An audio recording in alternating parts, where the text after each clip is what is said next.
The X Zone Radio Show with Rob McConnell is largely an opinion talk show. All opinions, comments, or statements of fact expressed by Rob McConnell's guests are strictly their own and are not to be construed as those of the X Zone Radio Show or endorsed in any manner by Rob McConnell, rel-mar McConnell Media Company, the X Zone Broadcast Network, its affiliated networks, stations, employees, or advertisers.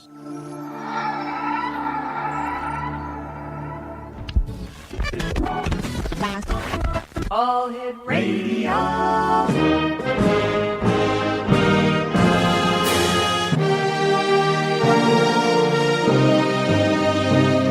Welcome to the X Zone, a place where fact is fiction and fiction is reality. Now, here's your host, Rob McConnell.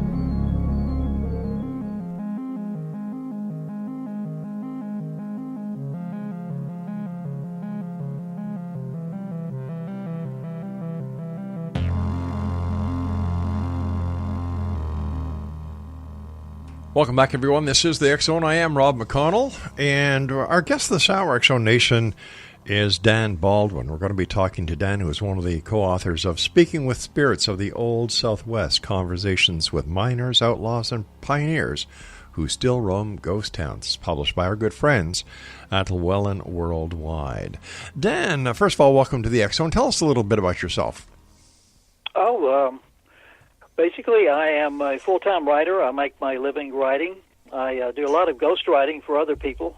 I have about 50 books with somebody else's name on the cover. But I'm also a novelist, westerns, thrillers, mysteries, that sort of thing. And I have a small collection of books on the paranormal, and that's how I got started with this book here. Where did your interest in the paranormal come from? Well, I've always been interested in it, but it was kind of out there, just as a general interest thing. And about 20 years ago, I just had an overpowering, literally overpowering urge to look for missing kids. I don't know where that urge came from, but it was literally overwhelming. And at the time, I'm not a cop, I'm not a private detective, I'm not a trained investigator. I didn't know exactly how to go about doing that, so I thought, I'll try this psychic thing. And I started experimenting with different psychic techniques, tarot cards, looking at crystal balls and things like that. And one day I came across a lady who was working the pendulum, and I said, I can do that. And I started working the pendulum, and I have been at it ever since. What are your goals in your paranormal work? My goals right now are to continue to be a student. My co-authors and I, Dwight and Rhonda are students of the paranormal. We don't go out and, like a lot of people, collect EVPs. We actually go out and try to communicate with the spirits, especially in the Southwest. The three of us are history buffs. Right.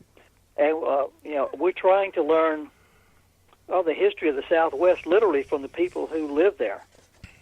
So, we're students. That's my goal, to keep learning. Okay. Tell me about your book, Speaking with Spirits of the Old Southwest.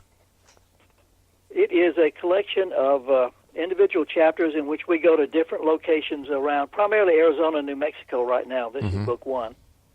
And we seek out historic sites, many of them places that are extremely important, but that people really aren't that familiar with. And we go there and we'll investigate the site.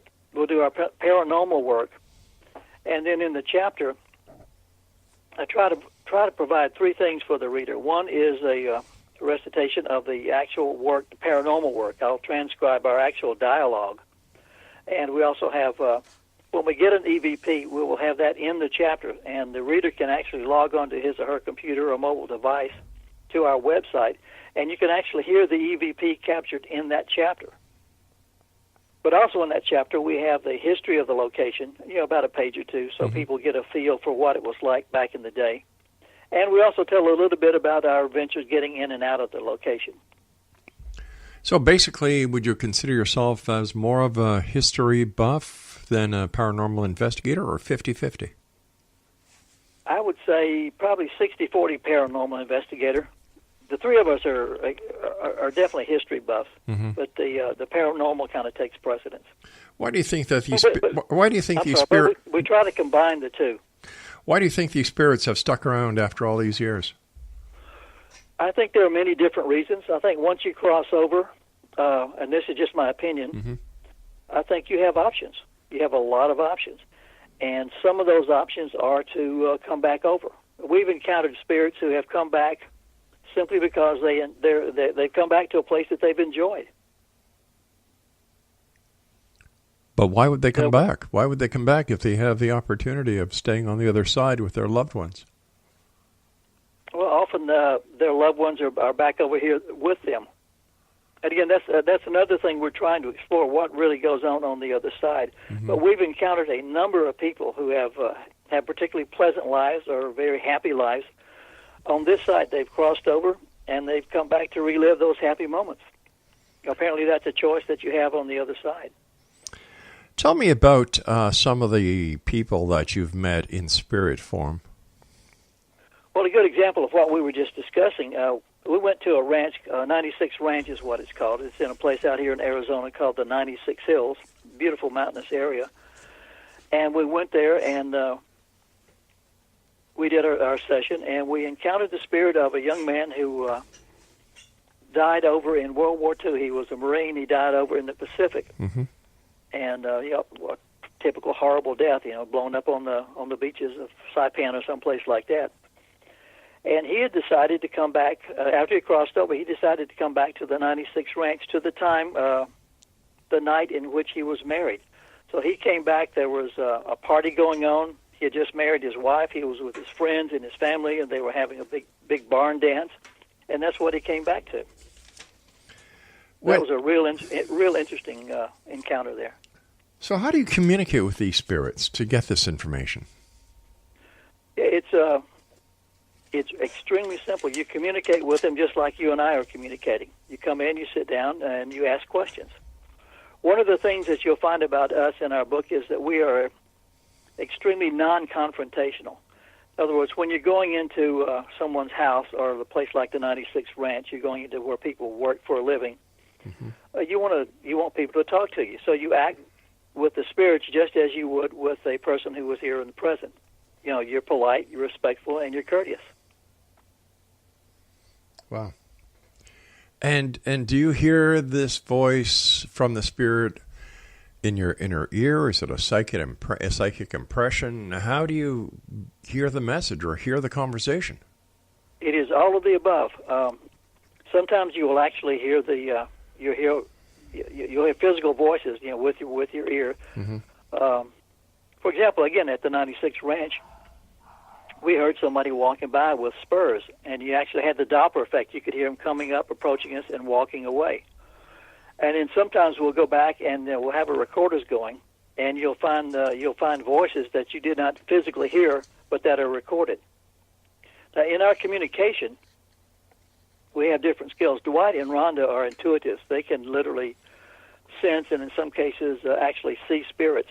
I don't have that ability. I'm a pendulum dowser. So we combine all of our skills, and that's how we communicate. Any one of us can ask a question, and with my dowsing, I can get a confirmation, a yes or a no, or a confirmation of what was just asked. So we can actually carry on conversations. We don't have to ask a question, then drive back to the house and listen to the recording to find out whether or not we got an answer. We can get responses immediately. But how do you know you're actually talking to a spirit and psychic phenomena isn't in play at this point? That it's it's the effect where the mind actually wants to participate in something that the person truly believes in. How do you know you're actually talking to somebody from the other side? How do you validate this information? You validate it exactly like you and I are conversing right now. No. I mean, how do you vet it? For example, you say you get this information from a Marine who died in the Pacific. How do you validate this? Or do you just take it on faith that the information that you're purportedly getting is accurate? In some cases, you do take it on faith. In other cases, like I said, when you have recorded voices, when you have EVPs, you have actual validation that is physical. You have a physical recording. Yeah, but also, you'll have a conversation. You'll ask a question. You'll get an answer, and the answer will relate to the question. But who are you getting the answer from? This is my point. Are you getting it from one of the three of you subconsciously, or are you actually getting it from a disembodied spirit? Yeah, neither one of the three of us can actually create a sound that's that's nonverbal. I mean, we can't create an EVP. But EVPs but aren't. That's got to come from someplace. So it's not the radio. It's not somebody driving by with the windows down playing the radio. It's coming from somewhere, and that somewhere has to be the voice of a spirit. I'm not sold on EVPs. As an audio engineer and an audio professional, I've listened to so-called EVPs, and I can't make heads or tails out of them. Yeah, that's one of the things you'll find in our book. A lot of times you'll get an EVP that sounds like gibberish, or I could hear one thing and you could hear something else, right, and someone else will hear something else entirely. The only EVPs we use in the book are very clear responses. There's no doubt that someone is speaking. Gotcha. All right, and stand by. We've neither Dwight, Rhonda, nor I. All right, stand by. We've got to take our first break. X-Zone Nation. Okay. Our guest this hour is Dan Baldwin, and the website is www.believeparanormal.com. That's www.believe. Then that's leave paranormal.com, and we'll be back on the other side of this break as we continue here in the X-Zone from our broadcast center in Hamilton, Ontario, Canada. Don't go away.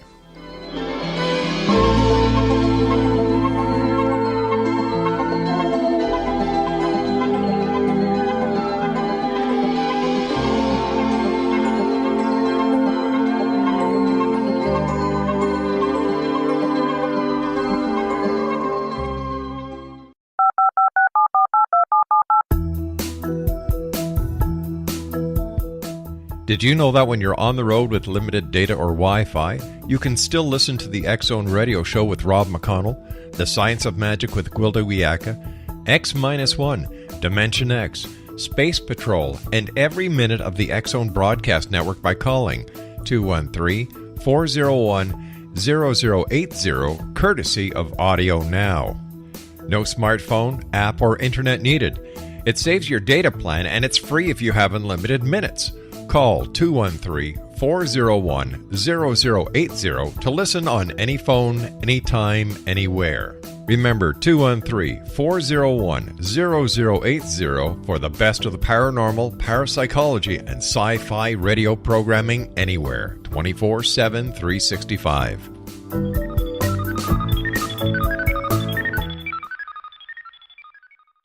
You have heard of the X-Zone? Now watch it on Simul TV. Plus 500 video games, live TV channels, free video on demand, worldwide, and more. Does this sound like tomorrow's television? Well, it is, but you can have it today, right now. It is Simul TV. Simul TV offers what the others only wish they could provide. 15 exclusive channels like X-Zone, Sci-Fi, and Horror. We are worldwide. No other provider offers that. 500 built-in video games. No need to have an extra expensive system. We have them included. Free video on demand. Live streaming events from around the world. Interactive online network, and much more. Tomorrow's TV today. Simul TV. Sound too good to be true? Well, it's not. You can have Simul TV today. Sign up at simultv.com. Do it today.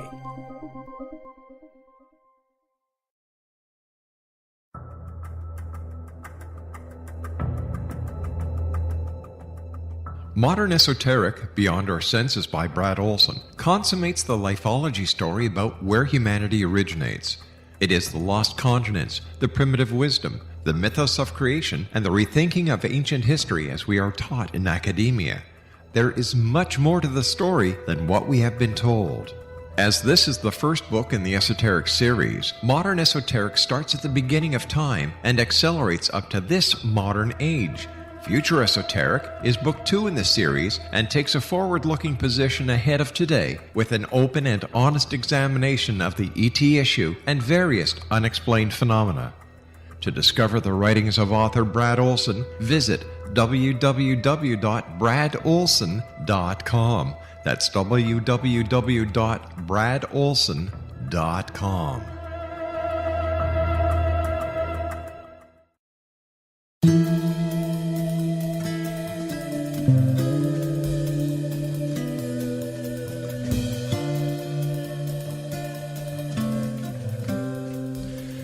Dan Baldwin is our guest. He is one of the authors of Speaking with Spirits of the Old West, Conversations with Miners, Outlaws, and Pioneers Who Still Roam Ghost Towns. The website is BEELIEVE paranormal.com or believeparanormal.com. Okay, so tell me how did the three of you get together? Again, luck of the draw. I was working cases looking for missing children, and Rhonda was also working with the group at the same time. And I was running a particular case over a missing person a cold case back over in New Mexico, and Rhonda was on my sub-team of the group. And we kind of got to know each other through email and telephone conversation, working that particular case. And they live southern Arizona, a couple hours drive from where I live up here in the Phoenix area. And we just decided one day, let's all get together and discuss history in Arizona and things like that. And we met, and we discovered, in addition to our paranormal abilities that we were using together, we were all fascinated, Dwight, Rhonda, and I, with the history of the Old West. And somewhere in the conversation, the light bulb went off. Yeah. We said, hey, why don't we try to combine our skills? Your pendulum dowsing, our intuitive abilities, and see if we can make contact with spirits. And let's just see what happens. And so we conducted an experiment over at a place called the Cortland Jailhouse. And we had an experience there, and we discovered, this stuff works. And so we started doing that together, and somewhere along the line, another light bulb went off, and why don't we write this and put it up in a book? How do you decide which historical site you're going to investigate and visit?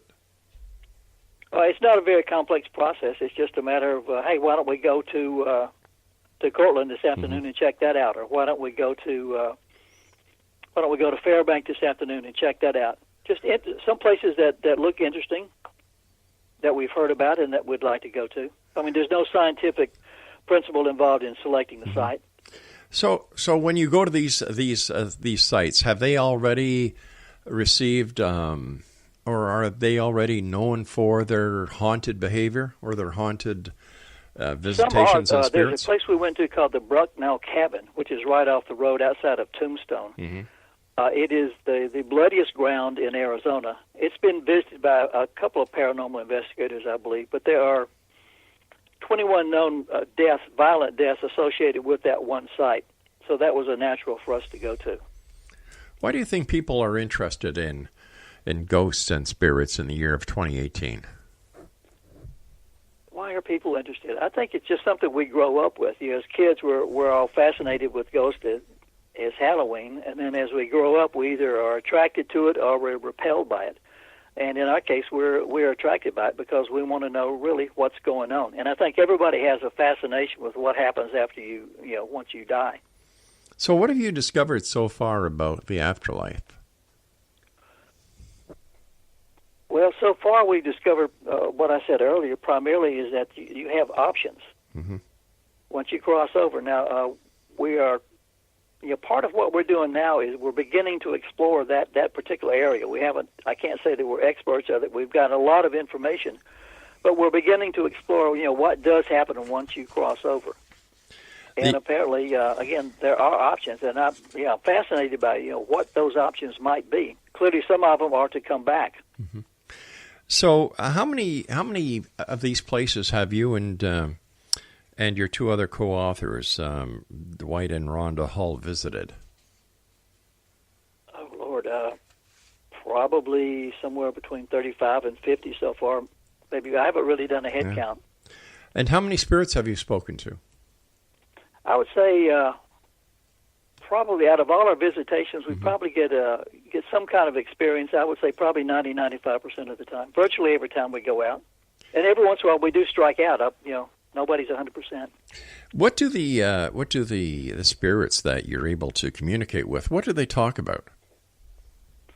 Depends on what we ask them about. Usually we ask them about, what was your life like? Did you enjoy living here?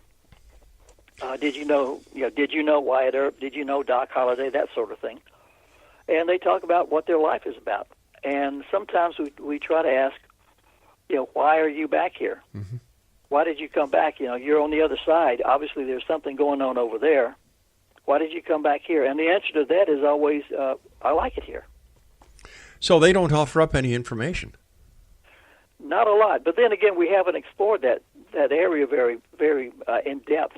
We are going to, but primarily so far, we've discussed, the history of the Old West, mm-hmm. what it was like. Why did you like it? What did you enjoy about being here? What did you not like about being here? What was it like? Do they identify themselves? Generally, they do. Yeah. And most of the cases, you hear about people saying that you always talk to somebody famous, but in our case, mostly you meet just folks. Mm-hmm. You meet a cowboy, or you meet we married a woman who ran a boarding house. Miners, workers, just folks. Have you ever met someone who you could actually try to trick them into seeing if they were telling you the truth, or if they, on the other side, also have the ability to bend the truth? Oh, I firmly believe, and then this is just my belief, but I think if you're a liar on this side, you can be a liar on that side. I'm not one of those that believe that once you die and cross over, your intelligence is automatically upgraded, or that your spiritual ability is automatically upgraded. I think a lot of things happen. I think a lot of people cross over and they're elevated in their spirituality. I think a lot of people cross over and they remain pretty much the same. But if you're a jerk here, you're going to be a jerk on the other side. But my question was, how do you know that the person or the spirit that you're talking to is telling you the truth? Generally, the same way you would if you and I were talking. I just trust your words, and you have to trust my words. We don't try to trick the spirits. See, I don't trust anybody. I'm a journalist. My job is to go after the truth in a story, to validate, to vet. So I find it hard to believe that everything is taken at face value, because what you're doing is you're pinning your name to what these, and I'm using air quotations here, what these spirits are telling you. Yeah. But what happens if somebody reads your book, is able to identify the spirit and say, you know what, that can't be that spirit because A, B, C, D, E, F, G? I would like to hear from that. I would like to hear from that person. Again, generally, we've researched the history of the area, so we can tell if the spirit is, telling the truth about what it was like at the particular time, and about maybe we'll ask about, did you like such and such, or did you like so and so, and they can say, yeah, he was a jerk. Right. So we know they're telling the truth. And how often does that happen? How often does that happen? Yeah, how often do you catch a spirit in a fallacy? Oh, that I really couldn't say. If somebody's lying to us, I can't say exactly that they're telling the truth or they're telling a lie. I'm just reporting what they are saying. Okay. In your opinion, what has been the most haunted place that you have done one of these investigations at? The most haunted place probably would be, you talking in number of spirits or the number of events? Let's take both of them. Let's take the number of spirits first. Well, the number of spirits that would have to be the Brucknell cabin, just because of the number of spirits that, that a number of people who were killed there. We've encountered a couple of people there. And that's the place where there were 20... In terms of haunted activity, I would have to say the Buford House in Tombstone, which is the most haunted house in Tombstone. We've had a lot of activity there. There are a number of young children who died there. Georgie, Eva, and there was one other, and I can't remember his name. But there were 3 children who died there at a young age, and we've had a lot of encounters with them. Wow. What kind of activity do you have in these locations, especially the last one, the Buford House? In the Buford House, we have encountered, we've got recordings of voices. For example, my co-author Rhonda had her name called out, recorded on an EVP. I've spent the night there before and put out little toys, and I've had the toys moved around at night.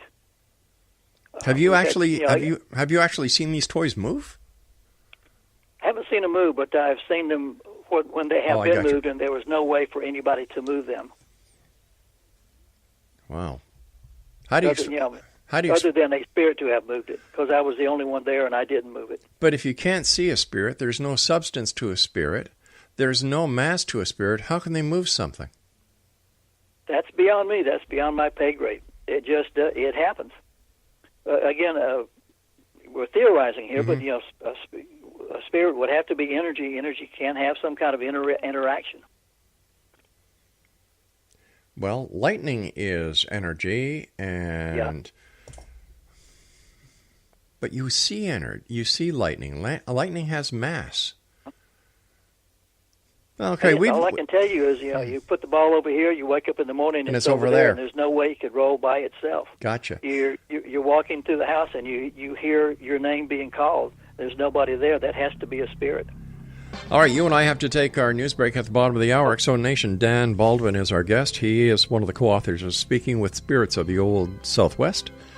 Conversations with miners, outlaws, and pioneers who still roam ghost towns. Their website is BelieveParanormal.com, and we'll be back on the other side of this break as we continue here in the X Zone with yours truly, Rob McConnell, on the X Zone Broadcast Network, Talkstar Radio Network, Mutual Broadcast Network, and iHeartRadio. And don't forget the X Zone channel on Simul TV.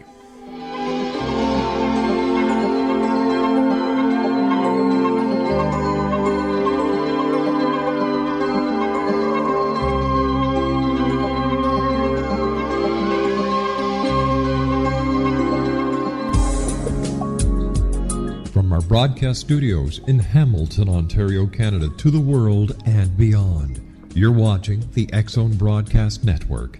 www.xzbn.net. AVS Media Demo. You have heard of the X Zone?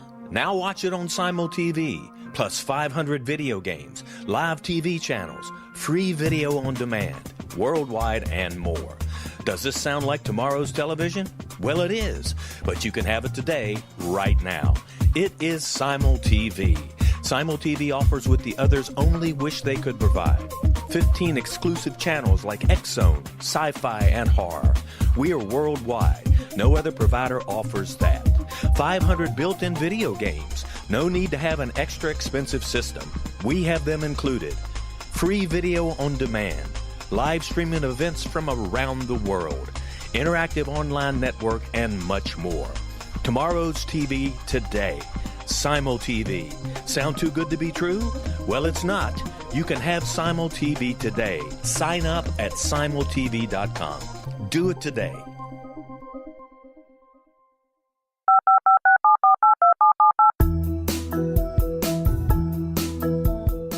Did you know that when you're on the road with limited data or Wi-Fi, you can still listen to the X Zone Radio Show with Rob McConnell, The Science of Magic with Gwilda Wiyaka, X-1, Dimension X, Space Patrol, and every minute of the X Zone Broadcast Network by calling 213-401-0080, courtesy of Audio Now. No smartphone, app, or internet needed. It saves your data plan, and it's free if you have unlimited minutes. Call 213-401-0080 to listen on any phone, anytime, anywhere. Remember 213-401-0080 for the best of the paranormal, parapsychology, and sci-fi radio programming anywhere, 24/7, 365.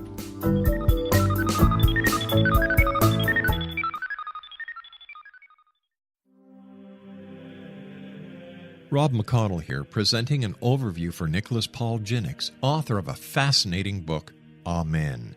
It presents facts revealed by Egyptologists, facts that enable us to understand why Amen is the beginning of creation of God. It provides recommendations for religious leaders of the major religions to unify their beliefs and teach the Word of God. Love one another. Amen informs people how mankind conceived God. It was the Egyptians that developed the concepts of a soul, a hereafter, and Son of God. And finally, after the worship of many gods, they conceived the belief in one universal God, the maker of all there is. For more information, visit www.futureofgodamen.com. That's www.futureofgodamen.com.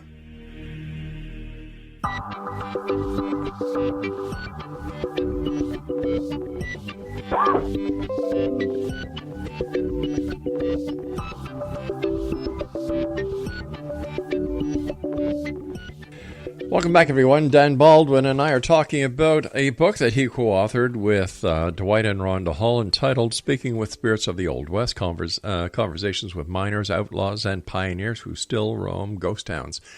How is communicating with a child who is a ghost different than communicating with an adult who is a ghost? Who is a ghost, I should say? Not really, because you're really just dealing with people who no longer have bodies. You're dealing with a child who is still a child. Mm-hmm.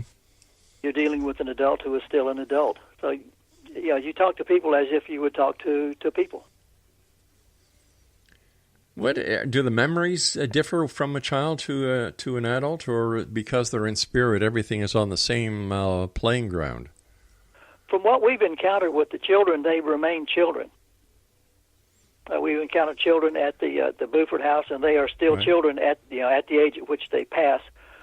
We encountered a little girl out at the place called Gleason, a ghost town called Gleason, Mm-hmm. and she was kind of a little angel for the miners out there. They would come off work, and she would run up and play with them. She was kind of the adopted little angel of the crowd. And we've encountered her, and she's still a little girl. And when we encounter adults, they are at the age at which they passed. Do they ever ask you what happened to them? Like, do they ever ask you, well, how come I can't remember past such and such a date or such and such a time? Do they ever ask? I'm sorry, go ahead. Do they ever ask you about the future? No, but that does bring up something interesting. We just touched on it recently, and we're going to try to explore. But we were talking to someone at a ghost town called Sasco. It's an old milling town, turn of the century, the last century. And we were talking with the spirit, and she told us that she could come back to any of her past lives. She had several past lives, so this might tie in with people who believe in reincarnation.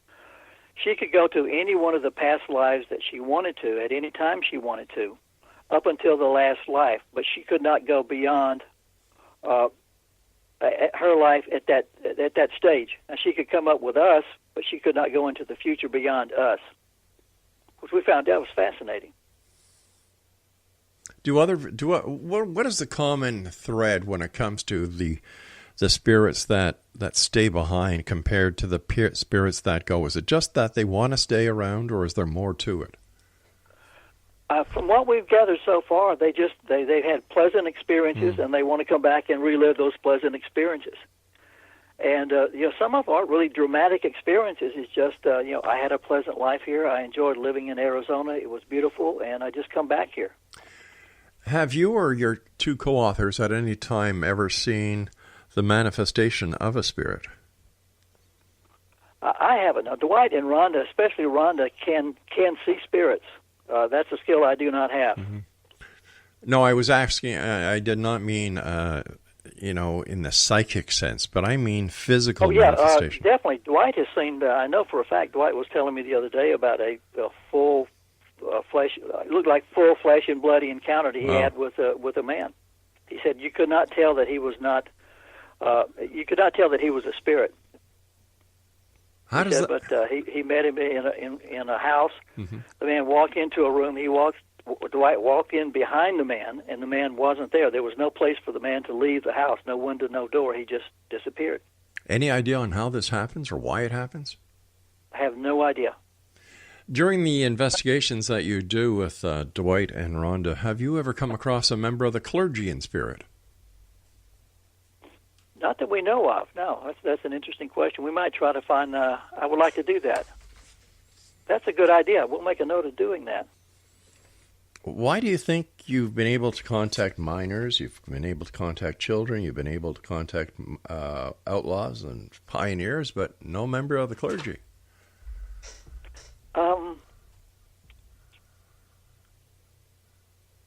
Really, we just haven't encountered them. Haven't encountered a member of the clergy.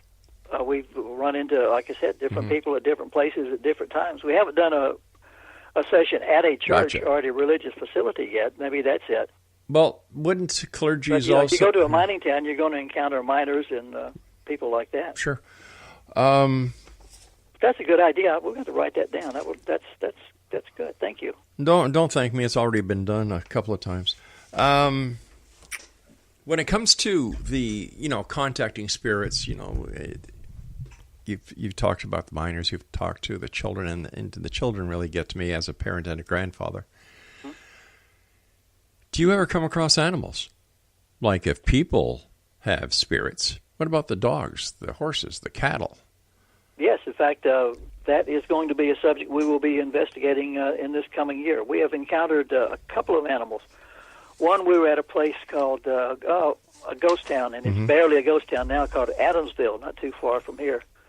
And we came across a very nice, very well-tended grave, and it turned out it was the grave of a German Shepherd. And Dwight was able to make contact with that dog's spirit. What did the dog have to say?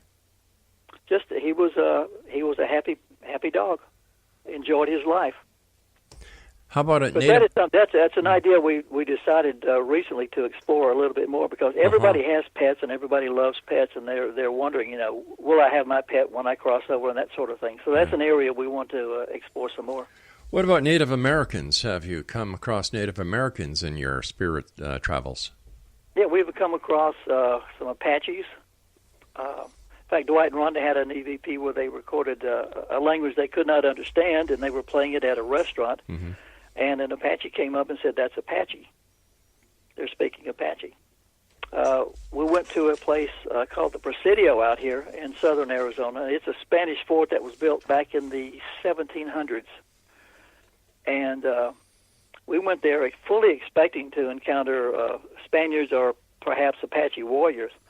And believe it or not, we encountered what I would call Neanderthal or Cro-Magnon people. People from the Stone Age, way back in the Stone Age. Have you ever had what some people might classify as a hostile encounter? Never.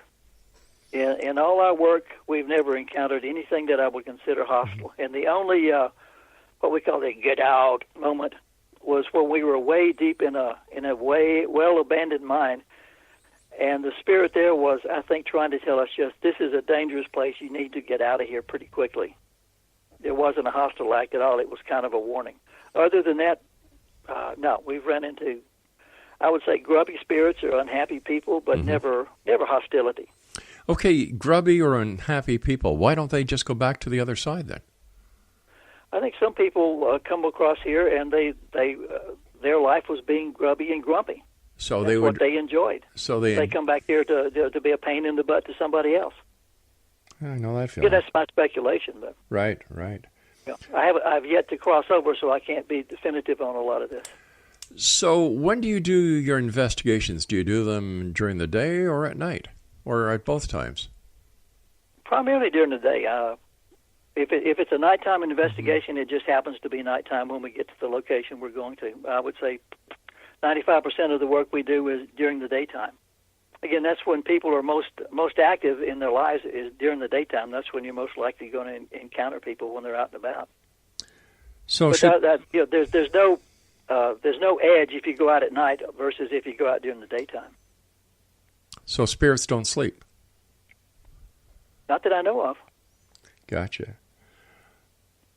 How long do your investigations last when you, Rhonda, and Dwight go out to a location? I would say relatively short. We can sit at a location and within an hour do a pretty complete session. Really? Yeah. Now, what prep? Again, it's a conversation, and you're meeting a stranger, and it's a very challenging way to converse. So that the conversation is often extremely limited. So we could do a site half an hour to an hour. Why is the conversation limited? Apparently, it's extremely challenging for a spirit to actually make contact on this side. And why, I don't know, because our responses are different. Sometimes you get a very loud, good, solid EVP, you get good emotional contact, and sometimes you get faint and weak contact. Besides EVPs, what kind of evidence do you have that there actually is something on the other side or someone on the other side? Well, I would say one, the EVPs, but also you'll have to trust me on this, is just that our experience out there. We've had just a feeling that we're talking with someone who is legitimate, someone who is not one of the three of us. Right. And often you get an emotional charge out of it. And by that I mean you can feel the emotion of the person involved. And that doesn't come from any one of the three of us. Have you ever met any famous lawmen? Famous lawmen? No, we've met famous outlaw. But no famous lawmen? Not yet. The reason we met the famous outlaw, it was John Ringo. We went to John Ringo's grave just because Ringo is one of Dwight's heroes. So we went out to his gravesite and actually made contact. Why would he be hanging around his gravesite? You'd have to ask John. I don't know. I was asking you. Weren't you there? Yeah, but I didn't ask him why he was there. My assumption is it's a very beautiful place, and it was next door to a house where he had very good friends. Okay, all right, so it wasn't in the middle of a graveyard. He was probably comfortable in that spot. Gotcha. All right, you and I have to take our final break, and X-Zone Nation, Dan and I will be back on the other side of this commercial break as we wrap up this hour here in the X-Zone from our broadcast center in Hamilton, Ontario, Canada. Now, if you'd like to find out about the programming we have available for you 24/7, 365 on the X-Zone broadcast network, visit www.xzbn.net. And to find out about the programming that we have on our TV channel on Simul TV, visit www.simultv.com. We'll be back on the other side of this break. Don't go away.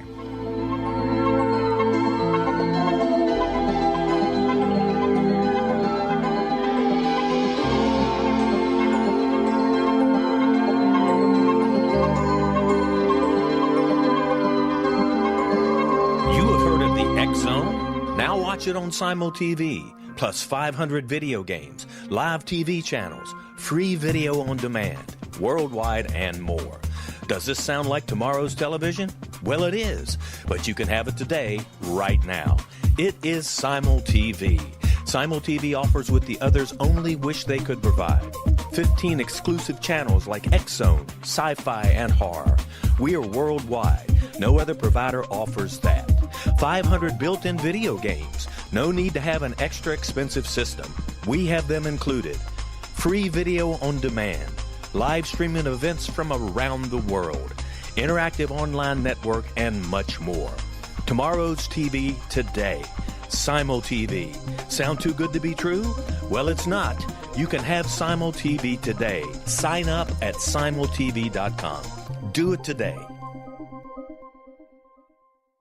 The new nonfiction book, Razor of Madness, is similar to cult movies like Clockwork Orange, Dragon's Tattoo, or The Other Side of Hell. Wayne Morin Jr. and Thomas Lee Howe will expose widespread and systematic deficiencies in this thought-provoking tell-all novel. Mind control rages among scholars in law schools. Human rights are ignored while thought reform and mental manipulation are accepted practices used as behavior modification. Dr. Louis Jolyon West comes to mind. Media and public scrutiny shows that United States mental hospitals are in fact destructive murder industries. Razor of Madness expose novel details this epidemic through an in-depth professional and personal investigation. For decades, there has been a revolving door policy that still releases killers and pedophiles back into society. The maestro of mind control continues to haunt America to this very day. Razor of Madness is available in paperback or as a downloadable ebook at Amazon.com. I'm William S. Peckham. If you enjoy a good mystery with a touch of the paranormal, then you'll love my novel, From Out of the Woodwork. It's the story of a young Toronto contractor, Sean Kennedy, who buys derelict homes, guts them, and turns them into multifamily dwellings. Slum's just waiting to happen. When Sean buys 29 Livery Lane, the house fights back.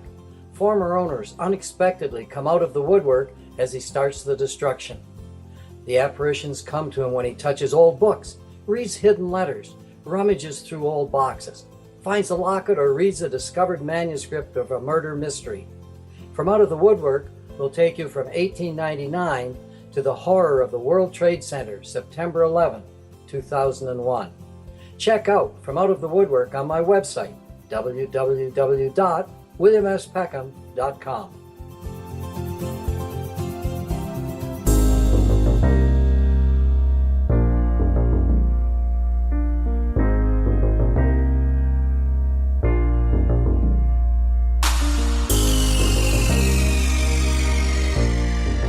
All right, Exonation, if you'd like to read the online edition of the X Chronicles newspaper with our compliments, visit www.xchroniclesnewspaper.com.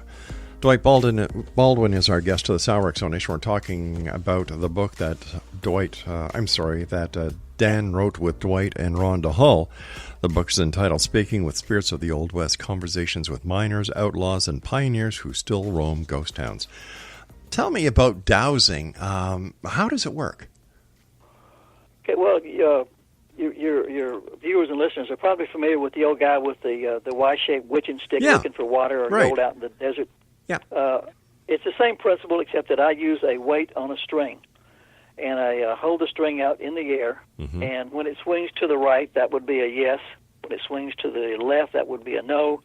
If it swings backwards and forward, you need to either restate the question, or the spirit doesn't want to answer that question. How does dowsing work?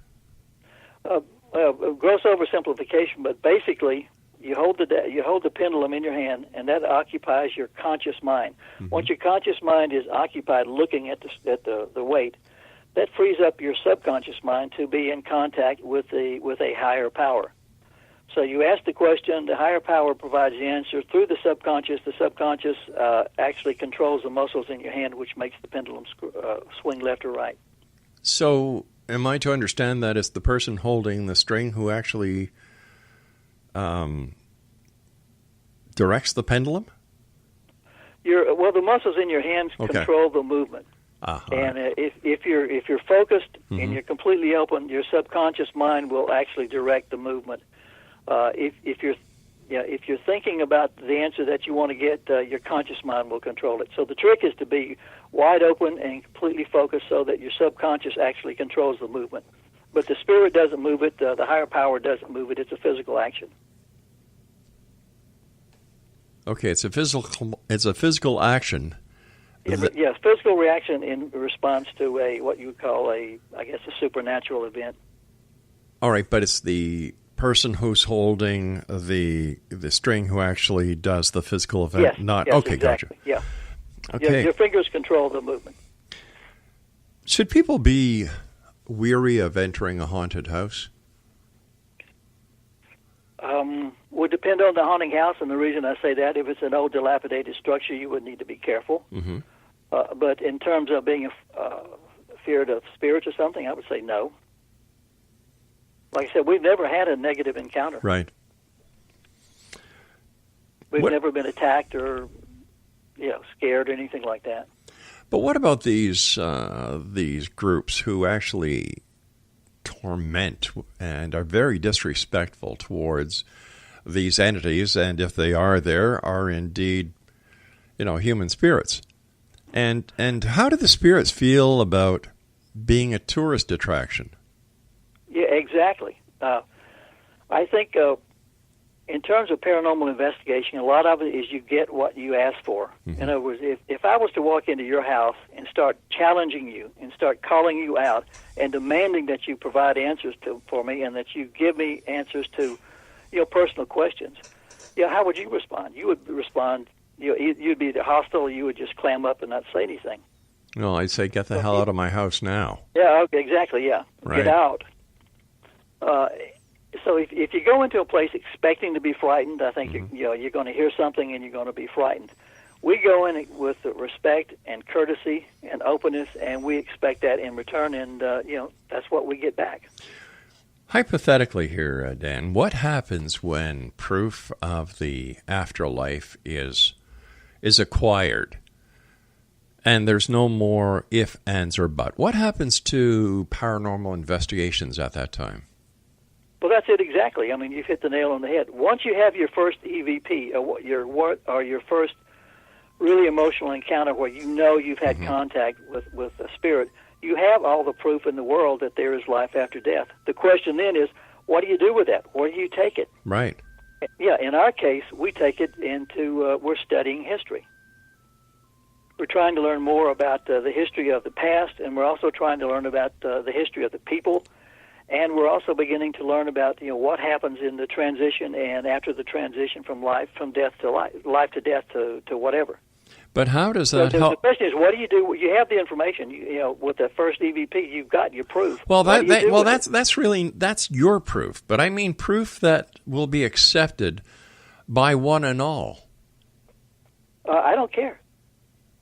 I have my proof, and that's all I need. I've got it. I've been there. I've seen it. I've done it. That's all the proof I need. I'm not in the missionary field. But you're writing books about it.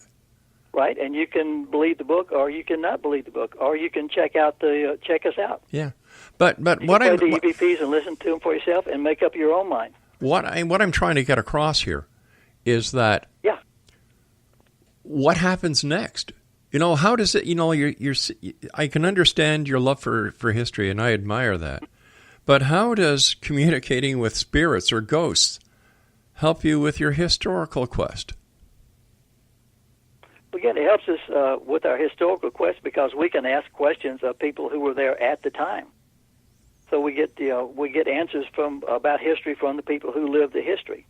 And also, like I said, the other area we're moving into is what happens when you cross over. We'll be getting information from people who have crossed over.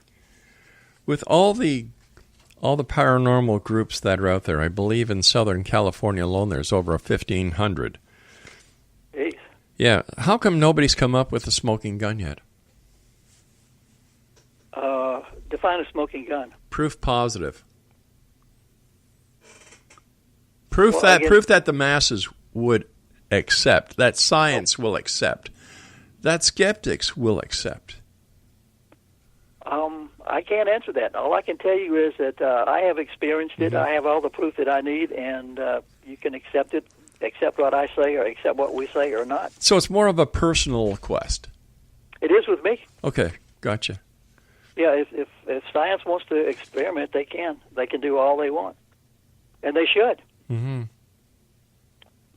I mean, once you like I said, once you've had your personal experience, you know for a fact what you've experienced. So then you take that and run with it. And we're running again towards the history, and we're running towards finding out what happens when you cross over.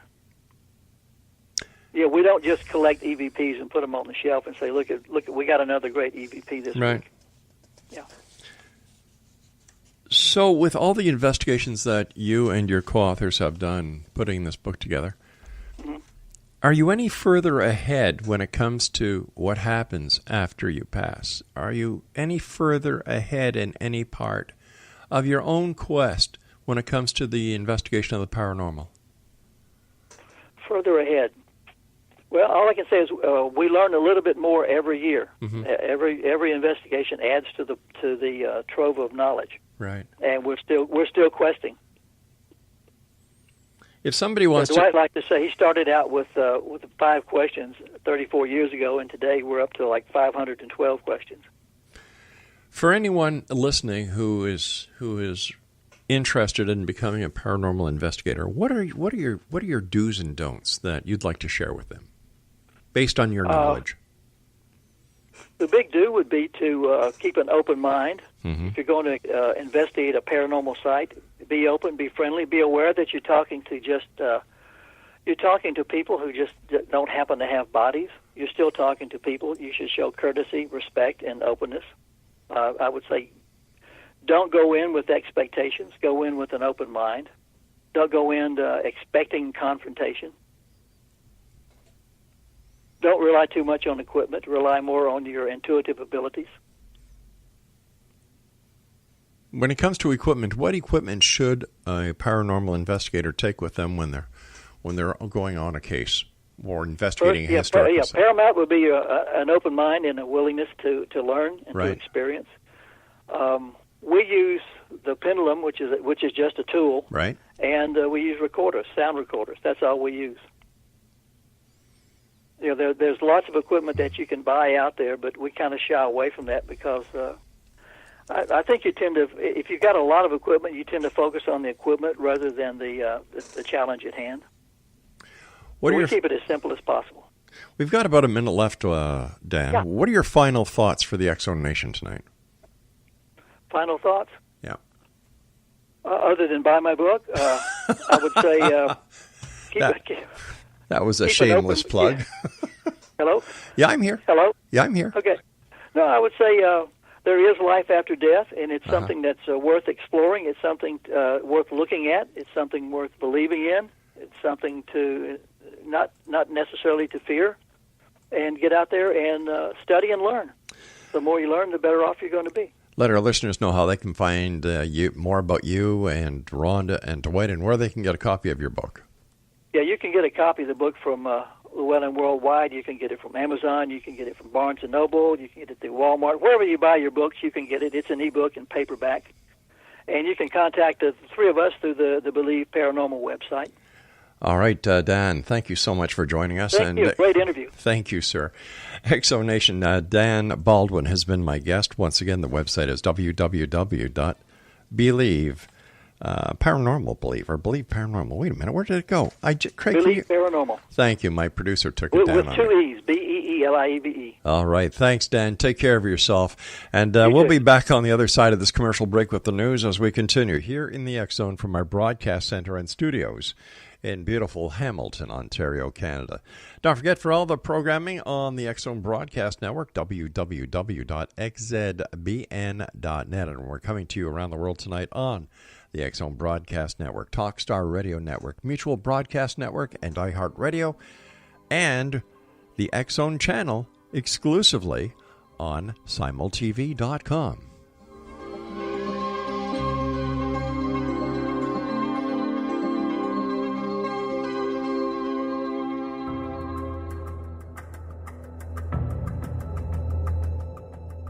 Modern Esoteric, Beyond Our Senses by Brad Olson, consummates the lifology story about where humanity originates. It is the lost continents, the primitive wisdom, the mythos of creation, and the rethinking of ancient history as we are taught in academia. There is much more to the story than what we have been told. As this is the first book in the Esoteric series, Modern Esoteric starts at the beginning of time and accelerates up to this modern age. Future Esoteric is book 2 in the series and takes a forward-looking position ahead of today with an open and honest examination of the ET issue and various unexplained phenomena. To discover the writings of author Brad Olson, visit www.bradolson.com. That's www.bradolson.com.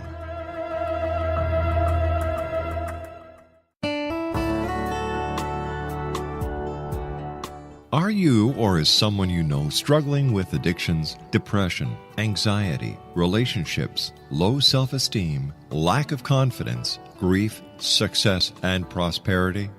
Do you know that your subconscious belief plays a big role in the outcome of your hard work? We can help you permanently change the beliefs that may be the reason for your struggles and failures. We care about getting you the return on your investment and the results you are looking for.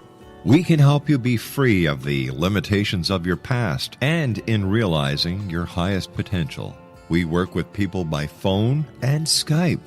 For more information, visit us at www.ritasoman.com. That's www.ritasoman.com.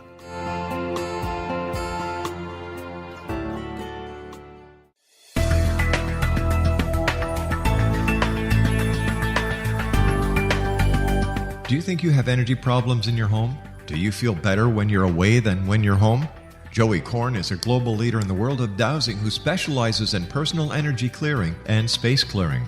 He can help you create an ideal energy environment in your home no matter where you live in the world. Learn about his remote spiritual house cleaning services and much more at www.dowsers.com. You can get Joey's book, Dowsing, A Path to Enlightenment, as well as other dowsing books and tools, Kabbalah books, and Walter Russell books. Joey's work is really amazing. Go to dowsers.com right now. That's DOWSERS.com or call 1-877-DOWSING. That's 1-877-369-7464.